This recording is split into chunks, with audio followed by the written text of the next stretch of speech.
Christian Medical and Dental Association of Nigeria Students Arm presents the maiden edition of online conferences.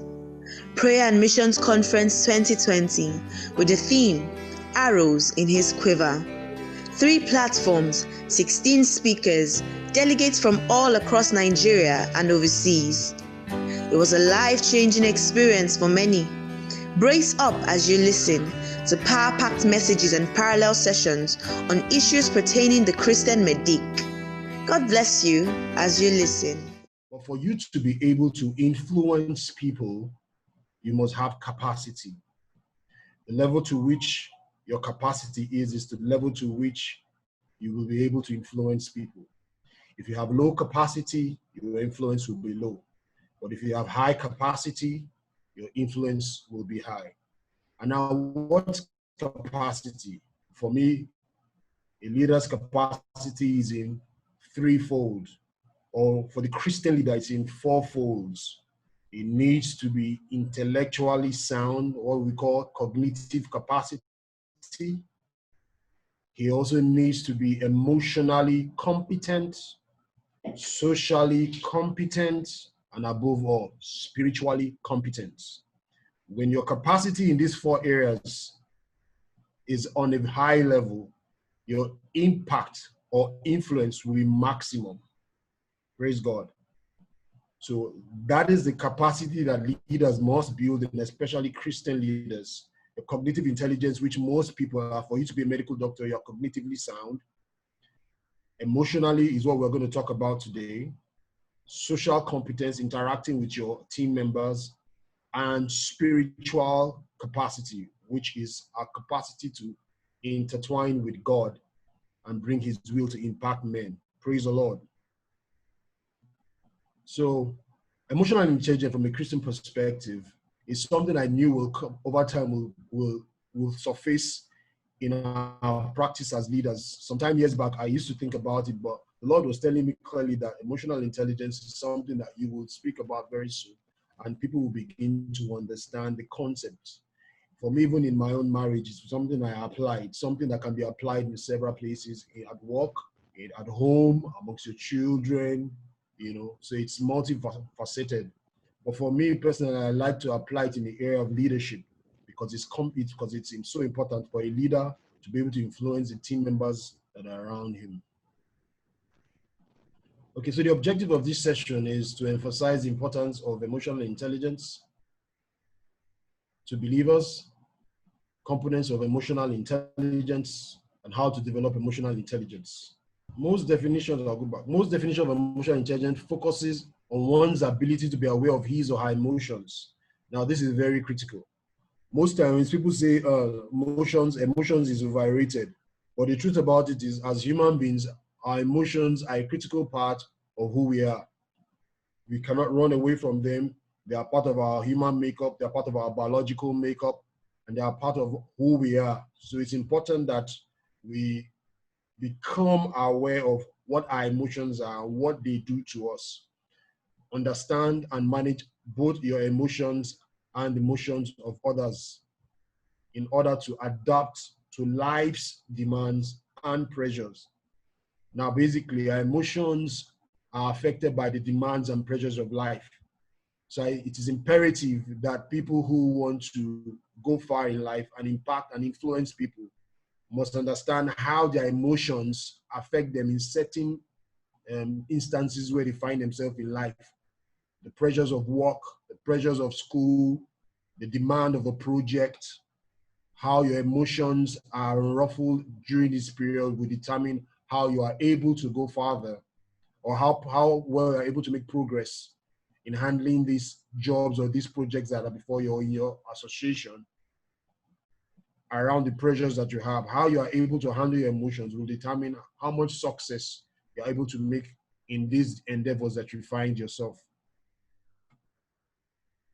Have you ever deeply thought about the reasons why we laugh, why we cry, why we smile, why we feel sad? What's responsible for these emotional expressions? You know, as we grow up in life, many times, most of these emotional things, we tend not to think about them deeply. We just move on in life as we grow up from childhood into adolescent, into becoming adults. Most of the time, what people focus on developing is their cognitive intelligence. Your parents tell you, go and read your book. Make sure you get straight A's. Make sure you hit the JAM scores high. Everybody talks about build your memory. Make sure you develop a skill. Understand your bookwork. Get first in class and all this kind of stuff. Those are areas where people naturally over time have been emphasizing people to develop, and that's developing your cognitive capacity to be able to handle basic skills that have to do with your intellect. But the truth is that while you are growing up, some of these characters in your life are being molded. The reason why you laugh, the reason why you smile, what makes you cry. But the truth about it is that what now makes you intelligent in emotions is being aware why you cry, being aware why you laugh. You don't just laugh because you just want to laugh. You understand? You have an understanding that something happened to me and I was laughing, and then you're able to narrate and able to understand the inner workings of your heart and inner workings of your mind as to the reason why that particular emotion occurred in your life or occurring in your life. Now, it's important for you to understand that emotions, when we get signals from their external, whatever kind of signals they may be signals from interacting with someone, it may be even signals from eating your food while you're eating a good food. Sometimes people eat good food and they're smiling over the food. I'm sure many of us have done that. When you're licking an ice cream, you're just smiling as you're licking the ice cream. Why should you be smiling while you're licking an ice cream? There are things that have been built internally, both your hormones and your limbic system, to appreciate the interaction that you have with the world, and your emotions are expression of that interaction.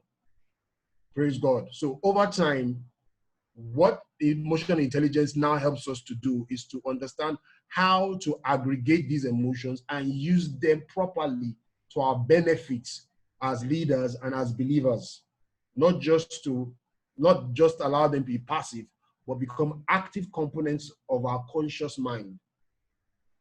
So when they enter into the brain from the spinal cord, the truth is that they pass through the limbic system. In the limbic system, while they're in the limbic system, you generate behaviors through the limbic system that is now sent to the rational part of your brain for you to now act accordingly. And that's why most times people react first before they think. And that occurs because most of the messages pass through the limbic system before they get to your cognitive part of reasoning. Praise the Lord. What would it be like on our daily interactions as humans without expressing any forms of emotions? I don't know if any of us is familiar with the movie called Star Trek. The movie called Star Trek. In the movie called Star Trek, there's a species of a race, alien race. I can't remember his name now. That alien race in Star Trek, their race on that planet, they don't feel anything. They don't feel anything. Emotions is zero. They don't know what it means to interact on an emotional basis. And so I decided to write a few things under to help us understand, to appreciate what it means to not have your emotions being exhibited. For example, a friend or a sister of yours gives birth to a beautiful baby and you simply express no emotions. Just imagine how that will look like. It will look dumb. Or you lose a very dear one and you express no emotions. Just think about it for a moment. Or you pass a very tough medical exam, and after going to the board to check the exam scores and you do very well, no emotions. There's no joy. No, hey, I passed my exams, I have victory. Nothing like that. So the idea is to make us understand that these things are there for us to be able to interact and understand ourselves. God put them there for a reason. God put them there for a reason. Now, alexithymia is a medical disorder where a very rare medical disorder where someone has no emotions, expresses no emotions. And imagine you have that kind of a friend, and then you tell the friend that You just got something, or you just got a gift, or something just happened in your life, and then the friend is just looking at you, duh. You know what I'm saying? So the issue now will be such conditions, God decided to create them so that we can have interactions that are beautiful and rub off on each one and take us to a place that we can share one another's ideas, share one another's emotions, and the world will be a beautiful place. Our emotions give us the ability to interact and embrace the world in a different way from our intellectual and cognitive channels. Emotional intelligence is about bringing our emotions from the subconscious to the conscious and being able to adjust ourselves accordingly to suit any prevailing situation, whether it be a problem to ourselves or to those around us, without being a problem. Sorry, that should have been without being a problem. So without being a problem to ourselves and to those around us. How we allow this play out in our lives will determine the quality of our relationships. So when you are now, what we're now doing in emotional intelligence is taking your emotion from the subconscious, from the primitive place, to the conscious. You are now aware of your emotions, and you're aware of the interactions of your emotions, and you are now able to use them to prevent problems around those who interact with you. And the more you are able to do that, the better the relationships you will have. The more you're able to understand how emotions evolve and how they surface and how they occur and how they find them, and how you react to certain situations, the better and the quality of your relationships. There is a common saying that people do not care how much you know until they know how much you care. And I'm sure many of you will agree with that. There's a saying that John Mark says that most people will not buy into the vision of a leader until they buy into the heart of the leader. So if the heart of the leader, if they can sense the heart of the leader, that the leader cares about them and the leader is someone who is interested in their well-being, then they're ready to follow that kind of a leader. So people want to really know how much you care about their well-being before they even commit to you. How people feel in church, fellowship, associations, team, or projects will determine a lot with regards to how they will perform on that team. So if the leader in that team is a leader that makes the emotional atmosphere very tense and toxic, you see people will be dragging themselves, the energy will be low, people don't want to come for meetings, people don't want to hang around. In fact, when they call for a meeting, people look for excuses to avoid such a meeting because they know once they are in such a meeting, the atmosphere is not emotionally friendly. The atmosphere is a bit tense, and sometimes it could be toxic. And such similarly, if you take a look around associations and teams, football teams, or any form of team, you find out the coach has a beautiful relationship with the players, and such teams have a very, very how would I call it? A very serene emotional atmosphere, and such people can perform optimally. They are not bothered about how they will feel in the presence of such a leader.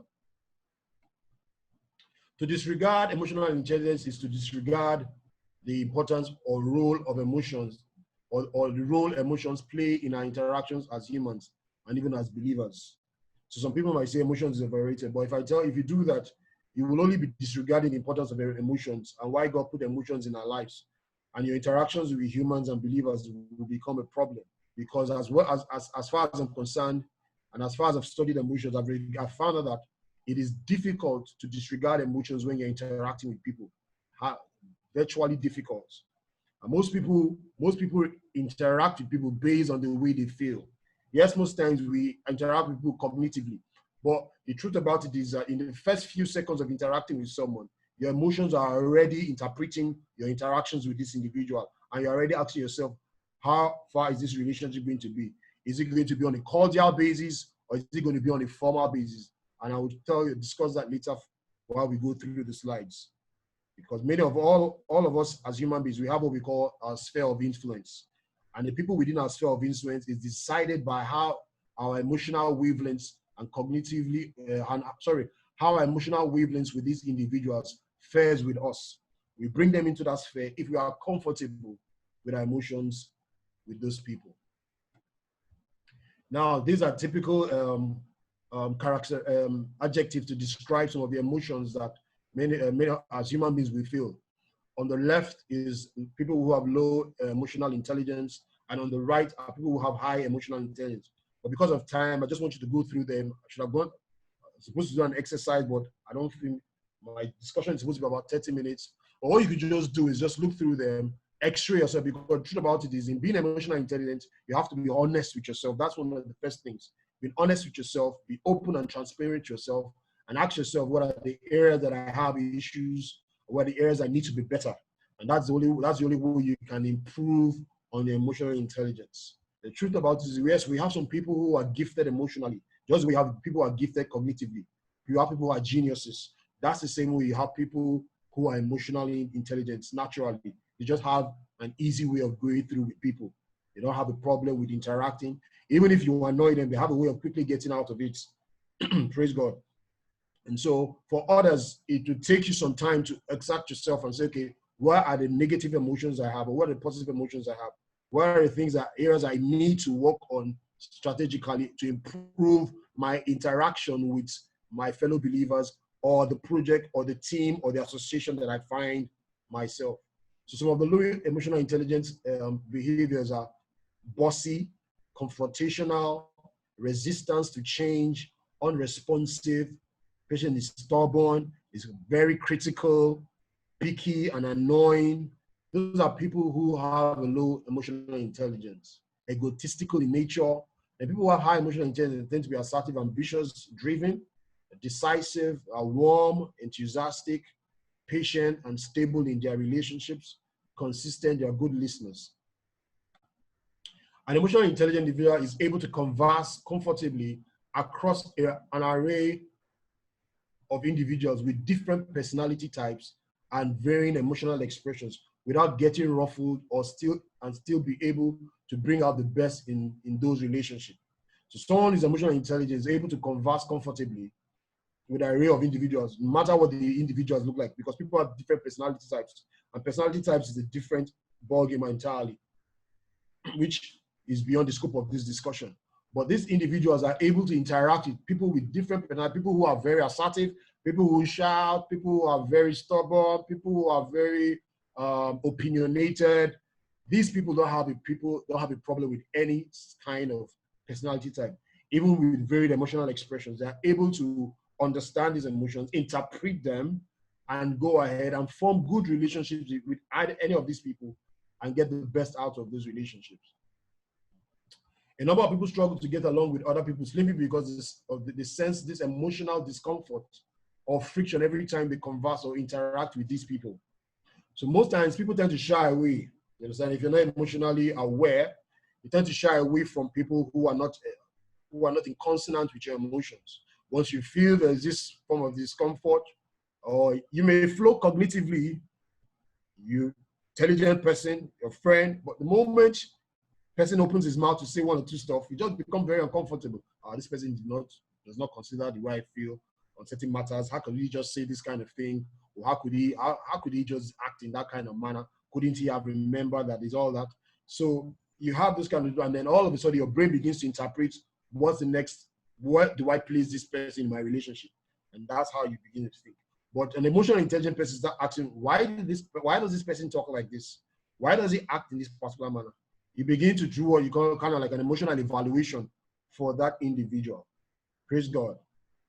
Being emotionally intelligent gives you the leverage to get along in this relationship without feeling excessively hot or down. The scriptures are replete with verses that embrace the need to be emotionally intelligent. Towards the end, I will quote some scriptures that I will see that even the Bible expects us to be in, our emotions should be in check for a healthy relationship, because the idea is that as believers, God expects us to minister the word, evangelize, and show good works. We are in this earth not just to we're not in this earth to interact with birds of the air or the trees of the grass. We are here to interact with human beings. So, and God has given us a commission to preach the gospel.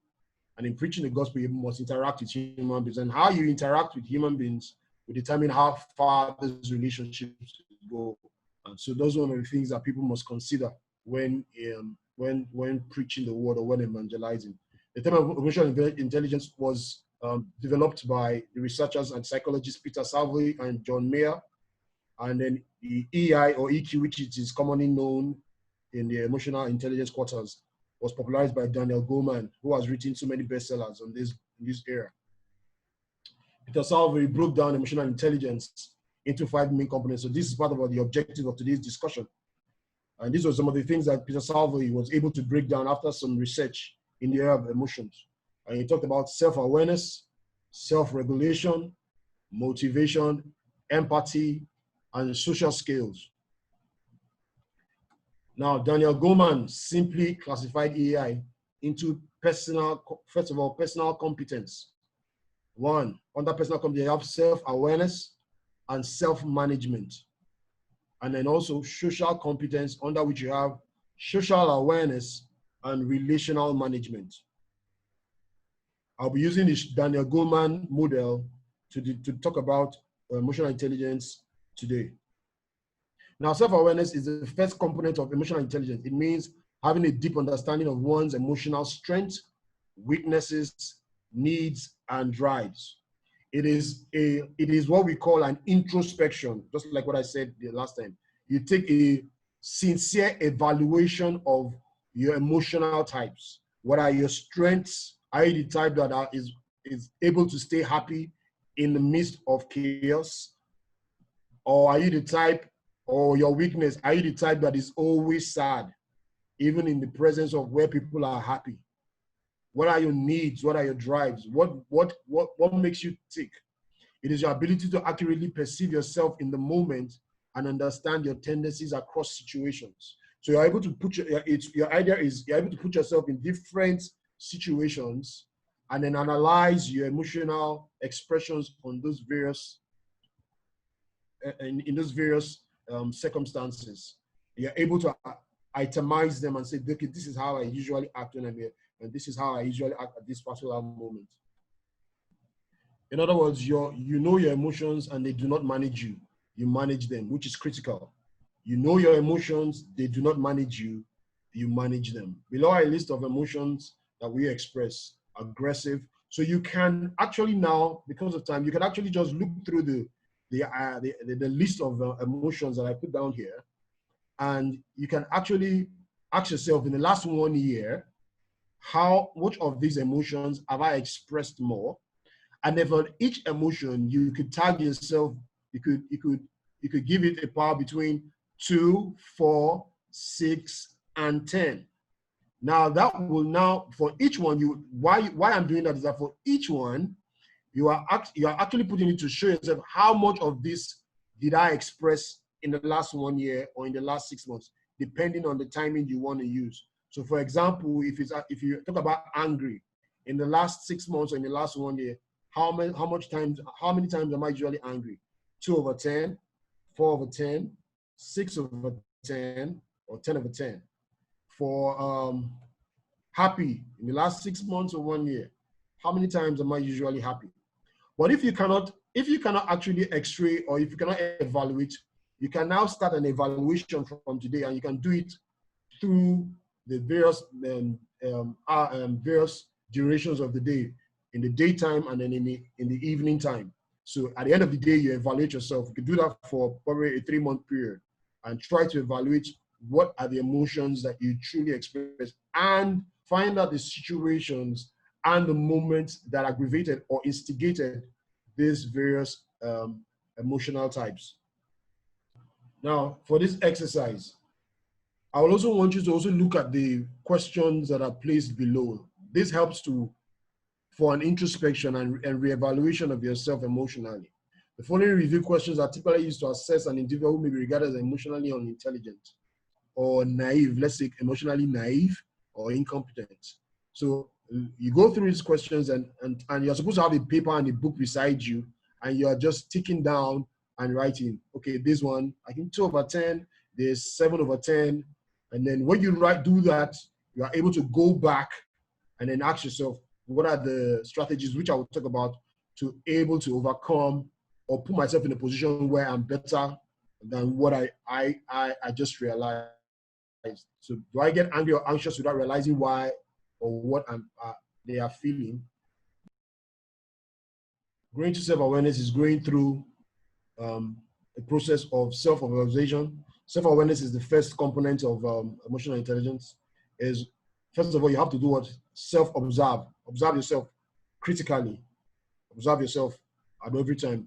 What are the things that emotions that I express? Then build your emotional vocabulary, self-knowledge. What are the emotions that I have? You can itemize them. You know them. You know the ones that occur very frequently. You know the ones that are probably don't occur very, but you can actually itemize them. Then self-processing, understanding the emotions you frequently express and coming to terms with them. So you've realized the emotions you have, you've been able to itemize them, and then you come to terms with them. And then from then you move to the position where you are now self-aware of your emotions. Having self-awareness means you are not afraid of your emotional mistakes. They tell you what you should be doing differently and provide steady stream of information you need to understand as your life unfolds. When you are self-aware, you are more likely to pursue right opportunities, put your strengths to work, and perhaps most importantly, keep your emotions in check and put them to use appropriately. So when you are self-aware, you are so confident about your emotional expressions that you know the right time they are used, you know when to use your strengths, you know at what opportunities you should apply them, and then you are not worried of the situation and the position you find yourself. Now, these are some of the self-awareness strategies, because part of the teaching today, or part of the teaching today is how can I improve on my emotional intelligence. Now, one of the things you must do is do not judge the emotion, but understand it. This is building self-awareness strategies. First of all, do not judge the emotion, but understand it. Excuse me.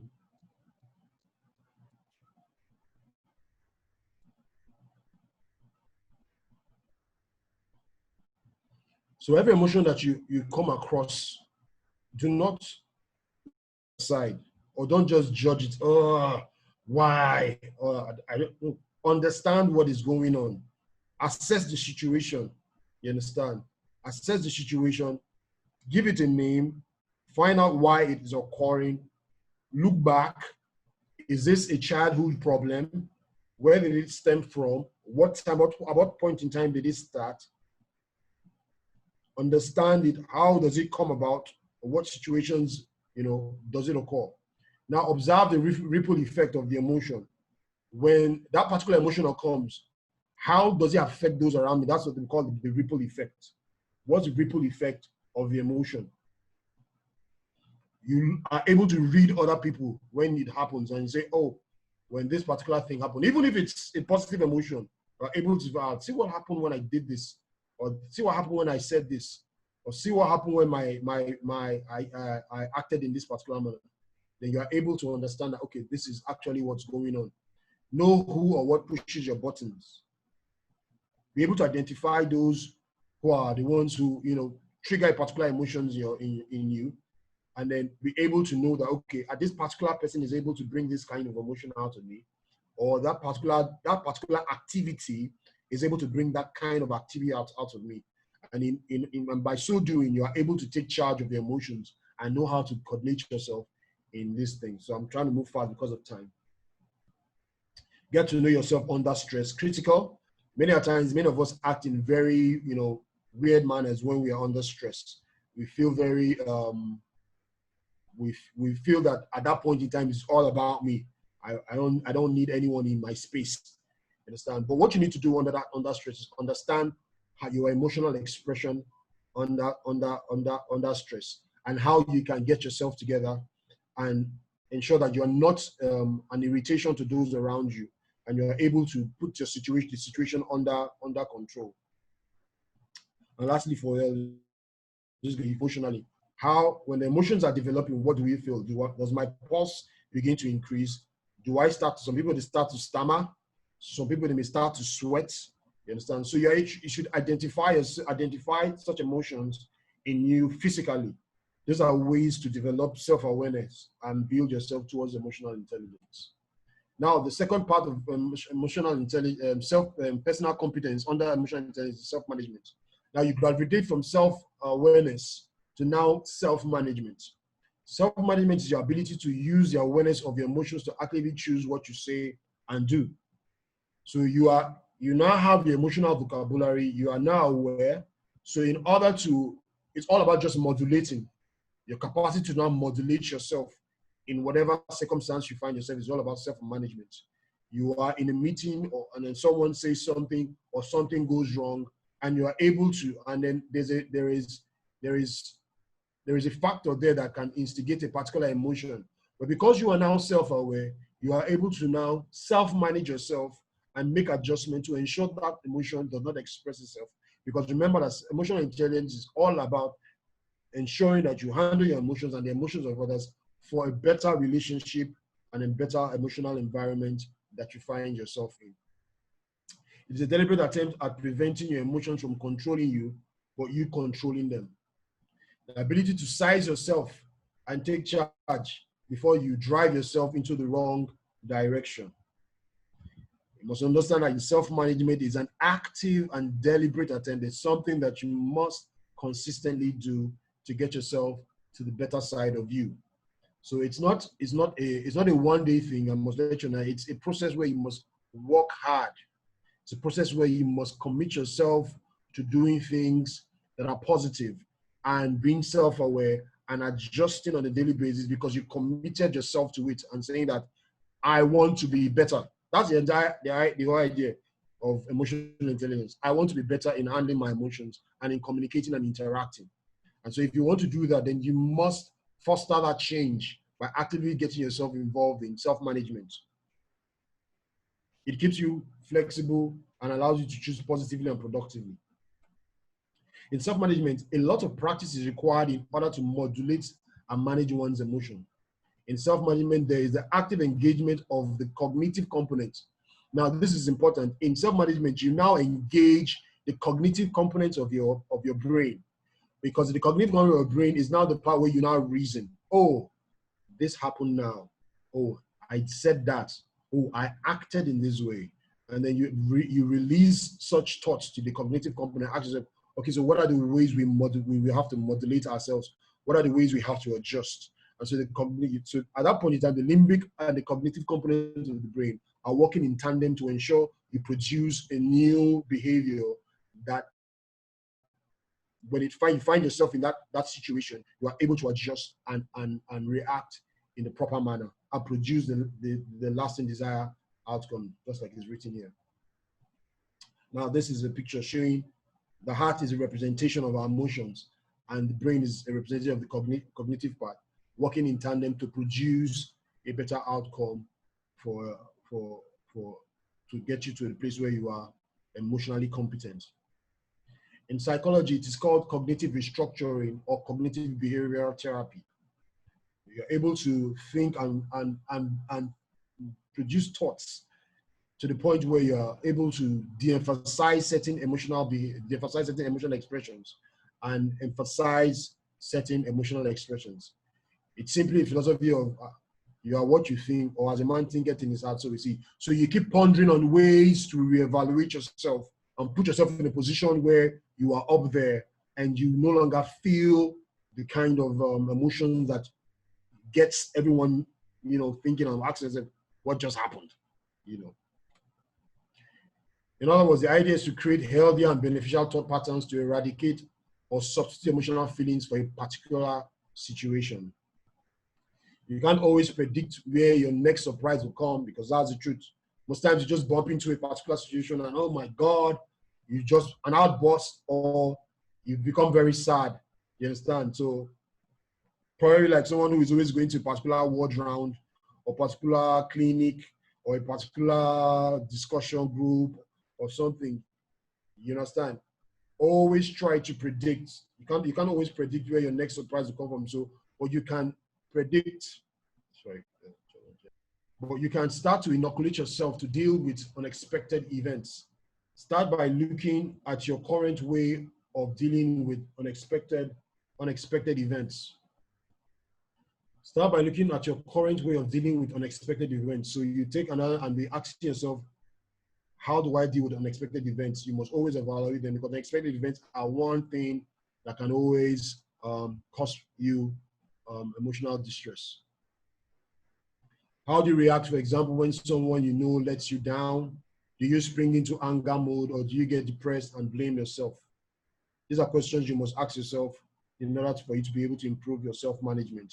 So you create scenarios that, and say yourself, when I'm in this particular person's presence, how do I act? What do I do to prevent myself from getting depressed in that particular moment, or blaming myself? Is self-management. Now, self-management strategies, sometimes if you are in a very bad mood, or someone just gets you annoyed, or you want to react and give a harsh rebuttal, one of the things they say is you can start in your mind, just count 1 to 10. 1 to 10. Or sometimes I advise you could sing a nursery rhyme to assist yourself. Jack and Jill went up the hill to fetch a pail of water. Or twinkle, you might know, twinkle, twinkle, little star, how I wonder what you're. You understand? The idea is just to distract the mind from wanting to engage the person who probably must have instigated that particular emotion, and create a scenario where you are okay. Then smile and laugh more. You're encouraged to smile and laugh more. It helps to build positive emotions in your emotional bank. Visualize yourself succeeding in your relationship. It starts with the mind. You must create the pictures in your mind. You must create the positive pictures in your mind with regards to your interactions. You must, 5, sleep on it. You had an engagement with someone, and then that engagement didn't go well. Your idea is to do what? Sleep on it. What went wrong? Why did I act in that particular manner? You sleep on the idea and build on it.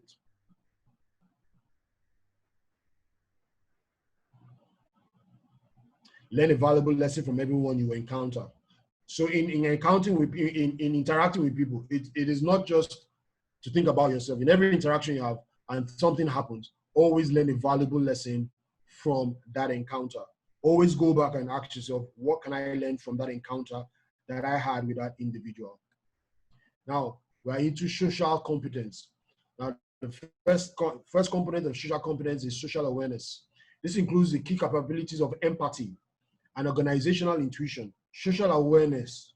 Social aware leaders and individuals do more than sense other people's emotions. They show that they care. So in social awareness, what you're now doing in social awareness is you are now empathizing with the people you are talking to. You place yourself in their shoes. You want to feel their pain. You want to know where a person is. In his organization, his intuition is very high. He's in the environment of the institution or his class, and he's able to understand what is emotionally going on in the class and adjust the emotions that are going on in that environment. The person truly cares about those that he interacts with. He's not necessarily into himself, but he's into others, just to ensure that the relationships and his interactions are more healthy and are more fruitful. You are good at reading them. In social awareness, the individual is good at reading the emotional current in an environment and quickly modulate their behavior to create the right energy within the environment. Now, the truth about it is that our emotions carry energy. And that's why sometimes when you're in a room where somebody's just crying or sobbing, before you know it, you find yourself being drained into it, and then you find yourself almost wanting to also cry. That's an emotional energy. Or someone comes into the room and the person is shouting, hooray! It brings a strong life energy into the room and begins to crack jokes. That's high emotional energy, and it can be transmitted. So this individual has a capacity to understand the emotional current and environment and can engage that environment and modulate it. You understand? So he comes into the place and creates life, you understand, and brings the right energy within the environment so that people can move positively in the right direction. In this regard, you will find yourself observing people in all kinds of situations. So the person is constantly studying everyone he comes in contact with. That's somebody who is socially aware. The person is constantly studying in all kinds of situations. In other words, to pick cues, to understand how people express themselves. Is it probably raising an eyebrow, or is the person folding their mouth in a particular way, or is their shoulder, are they dropping their shoulders, or the person always bringing his head back, you understand? Or the person always eating, all this kind of stuff. So the person who is socially aware takes note of expressions of people and uses them to enhance his relationships with them. Now you will learn to pick up on people's body language, facial expression, posture, tone of voice, content of speech. All these things have a vast array of explanation. I can't do that in just this class. It's almost, my time is almost, so I have to go through all these things. Body language, there are different types of body language that send different forms of messages. There's ways people do their face that can express certain emotional messages, people's posture, the tone of their voice, and the content of their speech. So these are things that a socially aware person's ears are open to and his eyes are visualizing to be able to catch what emotional expressions are being sent into the environment so that he can understand what's going through this person's mind. Because remember, I said the socially aware person is empathic, is interested in understanding what's going through the minds and the thoughts of people. These cues are important in understanding people's emotional expression and demeanor, even on a cross-cultural basis. Being aware of people's cultural demeanor or expression is paramount in gaining success in the area of being socially aware. Outstanding leaders have the capacity to lead cross-culturally because they take into cognizance the social and cultural differences of team members. So they are understanding and they are looking at the people and understand that people are socially different, people are culturally different, and they're able to take it into cognizance and see that I must understand my people and how they think, and I must be able to engage them on that basis and produce the best out of them rather than just thinking of myself alone, and forge better relationships for the team, for the association, for the church, and for the fellowship. Making sure you are present and able to give others your full attention. So the person is talking to them, and it is evident and it is obvious that his mind is focused on them. It is obvious that he's concentrating. It is obvious that he's listening, and it's obvious that he's focused. You can ask the person immediately, what are the things I even said, and he can confidently repeat them because the person is into his audience, if I may use that word, or is into those who he's interacting with. Such individual leaders listen attentively and grasp what the other person's perspective is on whatever matter they are discussing. He or she is strongly empathic and has a high organizational awareness. In other words, they understand the political forces at work in an organization. They are more or less like a magnetic force. They can feel the temperature, they feel the emotional temperature, or the emotional status or the emotional state of an organization. They understand the political forces and the internal wranglings of an organization. Their senses are heightened, as well as the guiding values and the unspoken rules that operate among people there.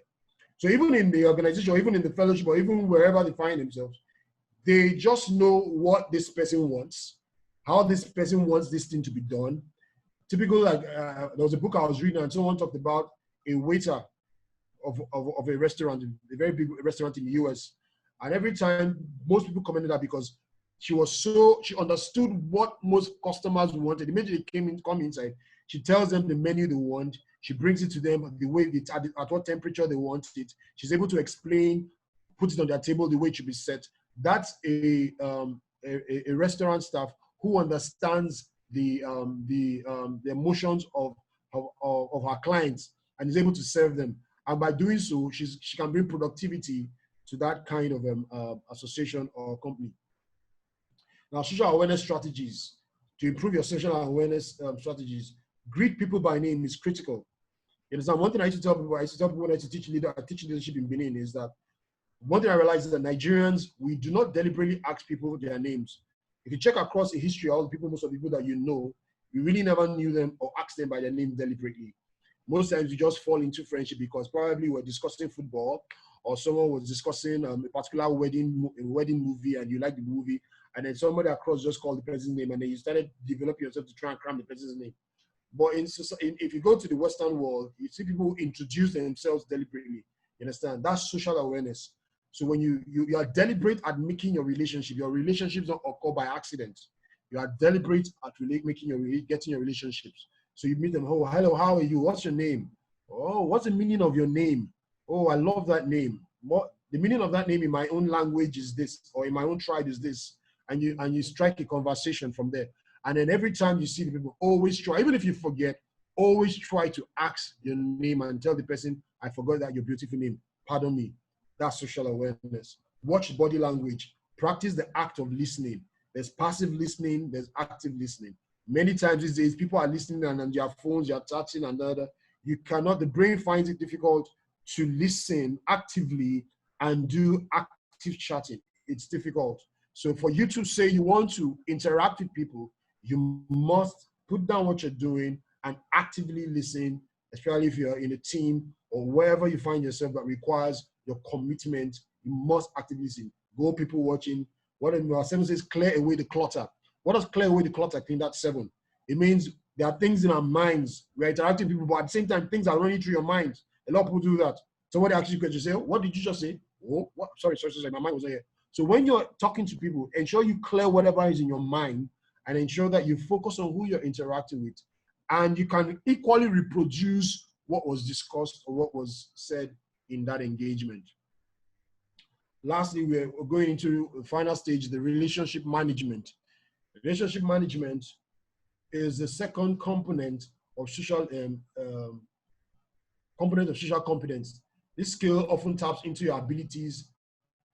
The first 3 emotional intelligence skills: self-awareness, self-management, and self-awareness, social awareness. So it encompasses and uses the 3 previous emotional intelligence to produce lasting relationships that are fulfilling. So those relationships are now fulfilling relationships. You are now entering relationships that are committed. You understand? There is this transparency, there is this openness, there is this this cordiality. Relationships are no longer on a formal basis; they are now on a cordial basis. More or less, you now can have more confidence. People you can tell things to without having to be afraid, because you yourself are socially aware and you're not even bothered because you understand who you are, how your emotions act, and you can put them into the right perspective without being worried. But I must tell you that these things take time and active commitment to it. Praise the Lord. Relationship management is your ability to use your awareness of your own emotions and those of others to manage interactions successfully. This ensures clear communication and effective handling of conflicts. Now, when you are now in an established relationship, because you are well socially aware and self-aware, you are not afraid of conflict. One of the things that people run away from in relationships is conflict. Oh, I don't want, if we talk, there's always this quarrel. He always says this thing. No, someone who's socially aware understand that conflicts will arise. And if conflicts arise, has strategies on how to handle conflicts. And he knows that every relationship is important to him or her. And that's the truth about it. Some of us have had friends that we thought we would never be friends to. If they told you that you'd be a friend to this person, you say it's a lie. Me and this person will be friends. But today, some of you have some of the strongest friends you've ever had. You thought you'd never be friends with those kind of people. So the truth about this is what happened. There were adjustments that were made. There were compromises that were made. And with that kind of friend, you were interested in handling whatever conflict comes out from that kind of interaction. So another thing about conflict is that it makes you a better person. You now know how to maneuver around difficult conversations. But every time you shy away from conflict, you can never develop the skill of handling conflict and resolving conflict. Conflict management in itself is another entire course on its own. They teach people how to handle conflict management. So you can also learn it through reading and through experience by interacting with people who you feel self that are difficult for you to interact with, and find out how to go around such people who have such behaviors or emotions that you think you cannot handle. People who manage relationships are able to see the benefits of connecting with many different people, even those they are not fond of. Yeah, those are not sorry for that error there. Solid relationships are some things that should be sought and cherished. They are the result of how you understand people and how you treat them and the history you share. Not say the history you share, sorry. Relationship management is usually tested during the moments of stress. Many people find it difficult to handle relationships during periods of stress. This requires practice and deep thoughts. Understand? You go back and ask yourself questions with regards to the conflict that you had and find the ways you can go around them rather than just running away from them. You can't run away from conflict. It will always happen. The duty is to ask yourself, how can I handle conflicts in a relationship and build better relationships in doing so? Naturally, most people within your sphere of influence are people whom you tend to connect with emotionally and intellectually. That's the truth. Many people like to stay on the safe zone. Where there's emotional comfort for them, they like that zone. Once it gets rough, they take off, understand? But for you to be a good leader, you must learn to engage people of various emotional types. For a lot of people, moving beyond the zone of comfort means embracing potential conflict or fear of being hurt, so they will rather stay within a circle of comfort. Now, relationship management strategies. Enhance your natural communication style. Ask yourself, how do I communicate? Do they hear me? Am I audible? Am I coherent? Is my voice always loud? You must get feedback. Find out like that. That's number 2. Take feedback well. Find out how you sound when you speak to others, especially if it is noticed by others that there is the way this guy talks or the way she talks, I have issues. You understand? So always find out how you sound, how people feel. In fact, if you're self-aware or socially aware, you could see from the interaction when you speak, how your voice or how you sound reverberates off those who are listening to you. Build trust is a very beautiful way of staying in relation. Most people want to know if you can be trusted. Most people want to know if information or being around you, they can be trusted. Are they safe? That's another very important thing. Acknowledge the other person's feelings. When you're talking, always be sure that you are acknowledging the way people feel. Do not disregard the feelings of others. Compliment the person's emotions or situations when you can show it. When you can show it means that always try to say something that is positive. Don't hide away your feelings. Say things. If it gets to a point there are issues with someone, say sorry, thank you. I won't do it again. I'll make sure I change. Those are things you will need to show in your interaction with people. Thank you. Oh, I'm sorry I made that happen. I'll do everything to ensure it doesn't happen again. Explain your decisions, don't just make them. Learn to tackle tough conversations. So some of the strategies that I talked about in handling tough conversations below. Start with an agreement. Starting an agreement basically means that when you're talking with someone, let the person know that it is not a fight. I am here to find how we can have an agreement on the issue or whatever it might be. I also want to understand your position, and I also want you to understand my position. So you start from a place of where you make the person understand that you want to agree. You want the relationship to remain. Ask the person to help you to understand his or her side of the issue. Help the other person understand your own side too. Move the conversation forward. Basically means that if you did not come to a conclusion, or if you could not come to something both of you agree on, don't let the conversation end there. Move on to something else. Move on to another plane where two of you find something difficult, find something easy, or find something on a common ground that can, allow both of you move forward, and then keep in touch. Don't say, okay, after this conflict, that's where it ends. People who are emotionally unintelligent are the ones who act in such a manner. Now, this is what I call the sphere of influence. I hope we all can see it. For emotionally incompetent people, if you can see the small circle in the circle there, that small circle is what I call the sphere of cordiality. In that sphere of cordiality for the emotionally incompetent people, there are few people in that sphere. Emotional sphere of cordiality basically means people who you can share confident things with. You are easily cordial with them. You have an informal friendship with them. You have a friendly environment, of course, in their presence. So in that circle, for the emotionally incompetent person, that circle is small. He has few people within that circle. He doesn't want the emotions to be rough. He's okay with the amount of friends or people that he has at the moment. And for such people, that circle hardly widens because the person doesn't want to increase the circle of the sphere of cordiality. He is okay with the amount of friends that are inside. In fact, if anyone causes issues, he's ready to push someone out of that circle into the other circle. And the other circle is the circle of formality. Most people within that circle of formality, that's the bigger circle. In the other circle, if you come out of that small circle into the other circle, the people within that circle are what we call the friends within the sphere of formality. Those people in that sphere, people who are emotionally competent, have a lot of people within the sphere of formality. They love people being in the sphere of formality. They love their relationship being at the level of formality. They don't want them to know where they stay. They don't want to know their birthdays. They don't probably want to know what's going on in their life. They like to just put people in that sphere. Then the sphere of influence for the emotional competent person, you can see that the inner circle is a bit wider. It's wider. So such an emotional competent person has no fears. He's very transparent. He's able to have his sphere of cordiality is very wide.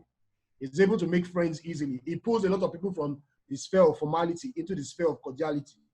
He doesn't have anything to hide. He's able to interact to people on a normal basis as if he just saw the person yesterday. You can see someone today and strike off a conversation as if he knows the person from Adams, from a very long time, sorry. So emotionally competent person has a larger sphere of cordiality, and he can easily pull people into his sphere of cordiality because he doesn't have anything to hide. He wants to build more relationships. He wants to build more networks. He wants to ensure that he's able to impact more people and influence more people. He's an astute leader. He's a transformational leader. His impact goes far and wide. Now, for scriptural references with regards to the Christian perspective, the Bible makes us to know in James chapter 1, verse 20, that understand this, my dear brothers and sisters, you must all be quick to listen. So you can see, quick to listen, slow to speak, and slow to get angry. So the Bible is showing us areas that are important as Christians to be emotionally intelligent. The Bible tells us to be quick to listen. Remember that for someone who is socially aware, the person listens very well. Slow to speak, you understand? And slow to get angry. Because human anger does not produce the righteousness that God desires. Ephesians 4:26 and 27. In your anger, do not sin. Do not let the sun go down while you are still angry. And do not give the devil a foothold.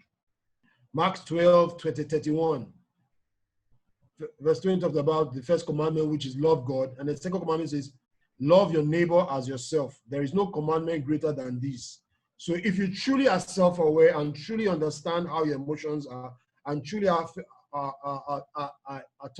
think about how you feel in certain emotions and you want to modulate, you as an individual who says, I love your neighbor as yourself, will consider the emotions of others, as scripture has already made it clear here that love your neighbor as yourself.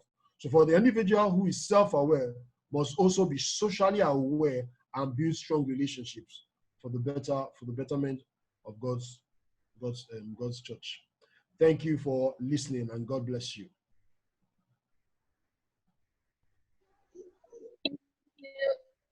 Thank you very much for having time to talk with us. Thank you everyone for listening. So please, if you have a question, you can raise your hand up so we could take questions. Please, you could indicate by raising up your hands.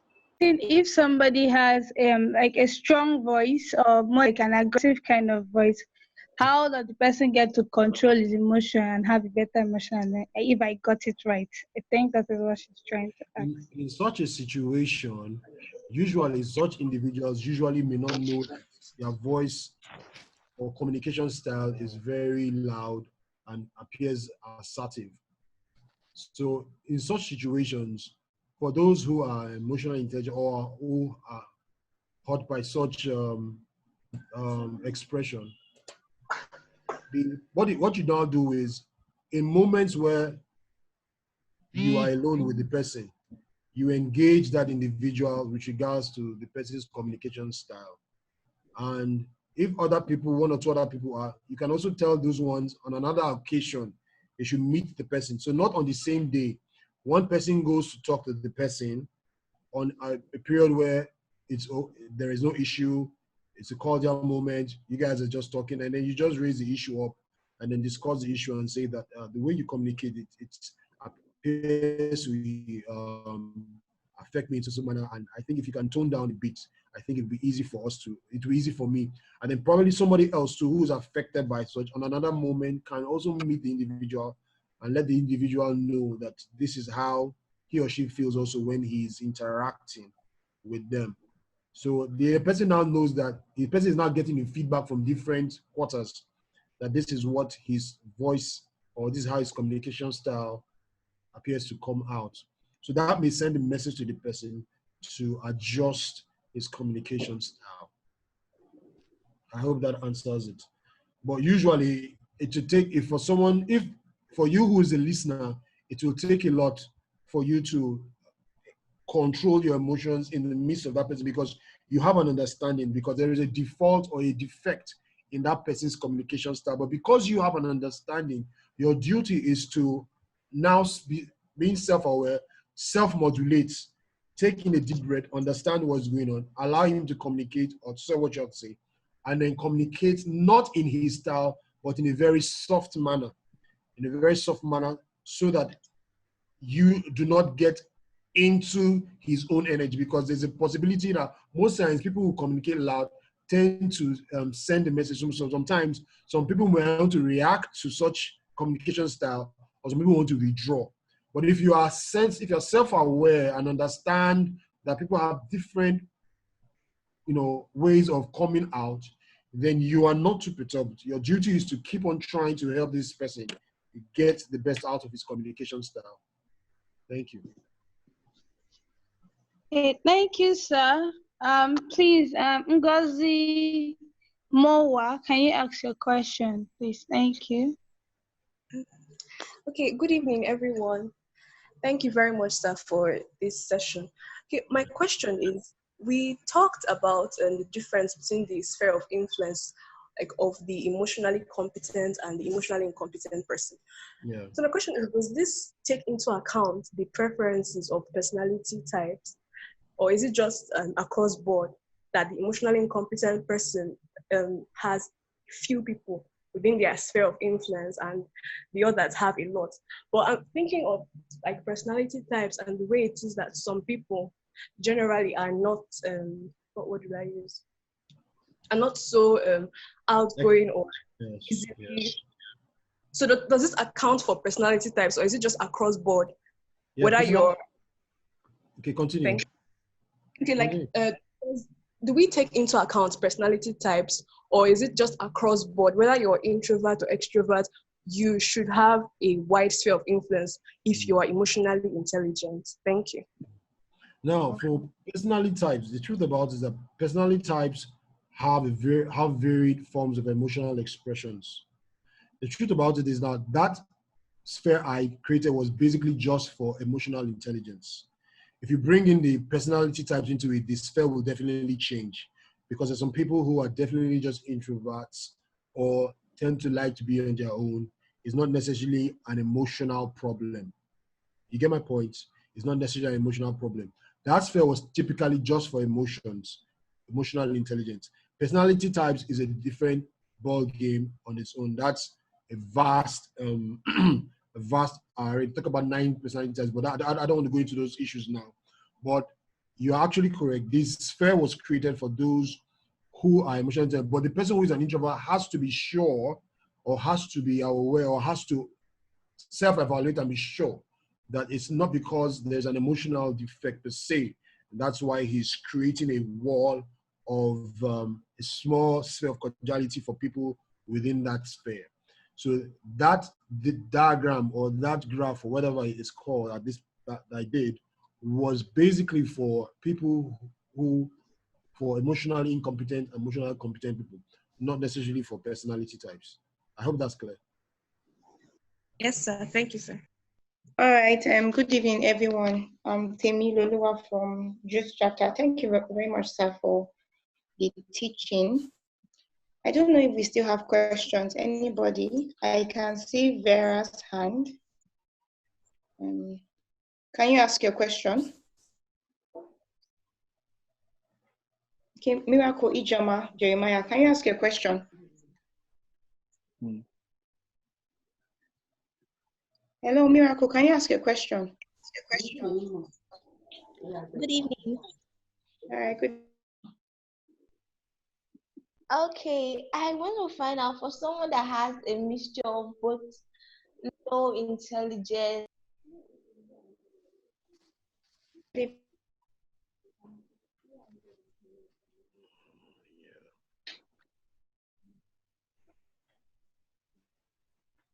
I can hear that. I think your mic has gone off, or your network is impeded your communication.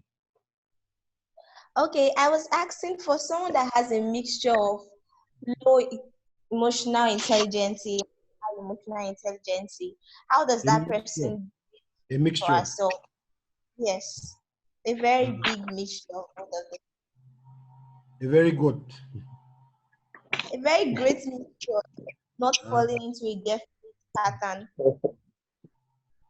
There's really there can't be a mixture. The idea will be is to find the areas that you are not competent in, going from your self-awareness to your self-management to your social awareness and your relationship management.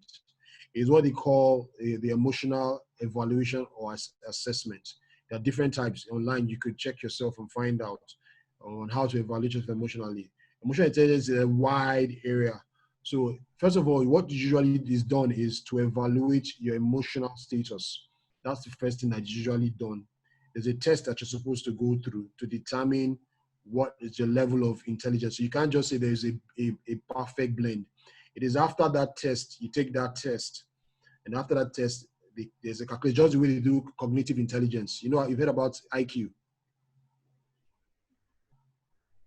I'm sure you must have heard about the IQ test. So there's also what we call the EQ test. So it's after the EQ test that they can now say, okay, we can place this person as having low EQ or a high EQ. There's really no say that there is a perfect blend. So it's after that blend, after that test, they now know the areas where you have challenges. Is it in the capacity to handle the emotions of others, or is it your capacity to handle your own emotions? And even if it's your own emotions, what emotions are a challenge for you? And then after they do that, they put you through a series of exercises and practices to see how you can improve yourself emotionally and get yourself into the right position. But the truth about it is that for you to be emotionally intelligent, it takes a lot of hard work, takes a lot of reading. Even myself, I'm still reading a lot of books. I'm still studying and studying and studying because an area that I really like to, because understanding how people act and how people behave is critical to how they perform and critical to how you as a leader can produce and get the best out of them. So I hope I answered your question, because there's really no perfect blend. You evaluate, there's an evaluation. After the evaluation, they place you in either low or they place you either high based on the score. And then they use that to determine what next to get you to the place where you desire to be. I hope I answered your question. Yeah. All right, Glory, please ask your question. All right, thank you very much for this opportunity. I hope you were blessed. Everyone. Can you hear me? Yes, I can hear you. I said, I hope you were blessed by it. Yes, I was. Thank you so much. Yes, all right, my question is it right for us to repress our emotions? Like in the case of like getting angry, for instance, like after getting angry at someone, or probably you just go angry, is it right for you to actually repress it? And like, okay, let me give an instance. There are times where I repress my emotions or I do not react at that moment, and like go back to myself. Whenever I'm quiet, I just start reflecting on all that happened, and I just feel so hot about like everything that played out. So how do I like repress or suppress my emotions in a way that I don't feel hurt when I'm alone. I hope you understand my question, sir. Okay, and what I'm trying to get is that you interacted with someone, and then Yes. what happened? Okay, so probably I probably did get angry, or in a case where I get angry at someone, and I do not let. Okay, let me give an instance. There are times where I get angry at someone, and then I just start smiling or laughing, and I do not like really voice out my opinion or how I feel at that time. And I get like to myself, and I start like crying or just getting like feeling depressed at the fact that I didn't like reply or give the person my word at that time. I hope you understand. So is it right for me to actually repress my emotions and not deal with it at that time? And how do I even get to deal with my emotions whenever I'm... So that now goes to self-awareness, where I talked about understanding your emotions and understanding how to express yourself. Now, there wouldn't have been a problem if you left that discussion and then moved on. You left the discussion and you started crying and you felt very hurtful. So in other words, your inner person is trying to tell you that you want to get something out and let the other person know this is how you feel. Now, what you need to do is now to sit down, instead of feeling that you are hurt, start asking yourself questions on how you are going to communicate if that kind of thing happens next time. You now have to start rehearsing inside of you how you will communicate clearly without being hurt, without being ruffled. You understand? What are the words I'm going to choose? You select the kind of words you're going to say. You can even ask a close friend who's able to do things like that easily. You understand? So you meet someone who's able to express their pain, not express their pain in a very annoying way, but express their pain in a very intelligent way and get their things across. So that's what you need to do, is how you can express yourself without having to make things worse. And I'm sure that's what you're trying to do, because you probably love your relationships, you love talking to people, you don't want to lose them, but you have issues when you're hurt and you can't communicate. So your idea is, like I said, you need to now visualize your relationships in instances where there is going to be a situation like that and what you will do. So in other words, it goes back to the point where I say, don't wait for them to happen. Visualize them and ask yourself what you will do when it happens again. You get my point? That's what you do. What you're now doing is instead of visualizing what you should say, you now visualize yourself being hot. Okay. So instead of doing that, visualize yourself interacting when that kind of situation comes again. The kind of words you will use, how you're going to say them, and how you will project it. Because I'm sure you already know the kind of people who tend to get you to that place. Yeah. Exactly. Yes, sir. Exactly. So those kind of people, you know, the next time you're going to meet them, certainly something like that will come up again. So you've already rehearsed how you're going to communicate yourself immediately that kind of situation comes up. And then you clearly and intelligently say it in a way that doesn't create bitterness in the relationship, and the relationship goes ahead. And you tell the person, I love you. I don't know the circumstances, but I love you. I feel this particular way. I feel hurt when you say these things. I don't think it's healthy for us. I love this relationship and I want you to go ahead. You understand? It's about being confident. It's about being self-aware. It's about ensuring that you want your relationships to stay healthy and where you want to be and where you are going. So when you do that, you rehearse it with yourself at home, or you rehearse yourself with a friend, or you just rehearse yourself and keep doing it. The time will come. That's how the brain works. The moment you keep doing it in your mind, the moment that interaction comes, it comes like a trigger. You just say those things and you relieve yourself out, and then it works out well for you. All right. Thank you very much. I really do appreciate. Thank you. Thank God. Okay. Thank you so much, sir. Thank you for listening. I trust that you've been blessed. For more information, you can visit our website www.cmdanigeria.org.